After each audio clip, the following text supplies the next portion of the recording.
Čau!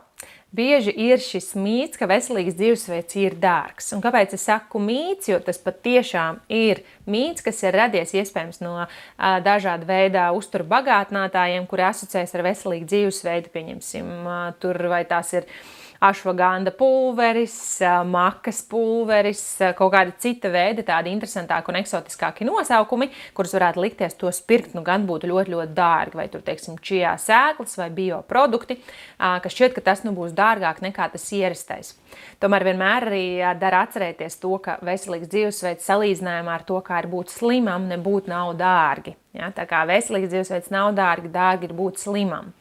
Un arī, jebkurā gadījumā, kas ir veselīgs dzīvesveids? Ja mēs katrs paskatāmies no tās savas perspektīvas un saprotam, ko nozīmē veselīgs dzīvesveids, jo praktiski jau tas ir pilnvērtīgs, svaigs šķīvis balansā ar mazāku uzsvaru uz pusfabrikātiem un nepilnvērtīgu ēdienu.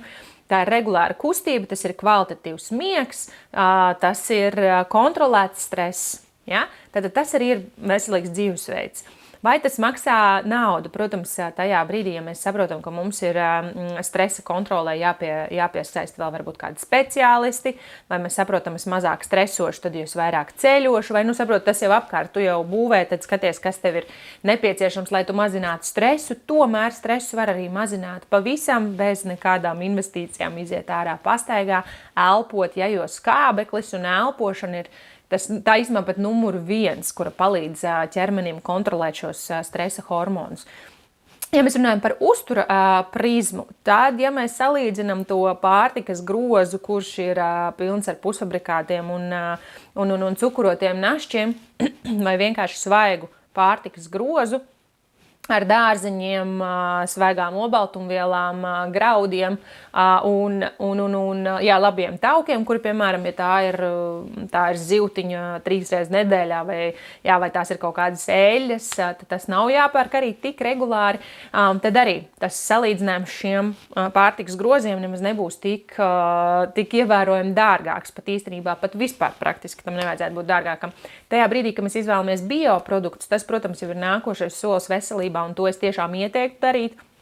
Piemēram, atrast biomaizi vai ir biograudi, jo tas, kā grauds tiek apstrādāts mūsdienās, tas ir baisi. Ja? Tā kā arī ģimenēs, kurās aug bērni, īpaši būtu svarīgi pievērst arī tam uzmanību. Protams, tas bioprodukts ir mazliet dārgāks, tomēr tādā globālākā, ilgstošākā izteiksmē tas noteikti būs ieguldījums veselībā. Tiem nav jābūt visiem produktiem, bet varbūt tiem, kuri visbiežāk nonāk arī tajā pārtikas grozā, tās pašas pupiņas, ja, vai, piemēram, grīķi, vai, ja tu zini, ka tu vari iegūt gaļu vai zivis no bioloģiskām saimniecībām. Tas noteikti būs vērtīgāk. Tās pašas bio-olas. Protams, bio tas uzreiz ir, protams, mazliet dārgāk, bet, ja mēs salīdzinām, ka tajā brīdī, kad tu sāc apzināties savu uzturu, tad tu izņem ārā no tā, iespējams, samazina arī alkoholu, piemēram, ja tur ir kaut kādas citi vēl kaitīgi ieradumi, tad mēs sarēķinām, cik tas maksā. Tas ir ļoti no dažādām pusēm skatoties, var paskatīties uz šo jautājumu. Tas pats ar kustību. Tam nav jābūt vienmēr arī sporta zāles abonementam, tam nav jābūt privātajam trenerim, kaut gan tādu vienu reizi savā dzīvē aiziet pie tāda laba privāta treneris noteikti, ka iesaku, lai tas novērtētu to fizisko sagatavotību, novērtētu, kāda fiziskā slodze tieši tev nepieciešama.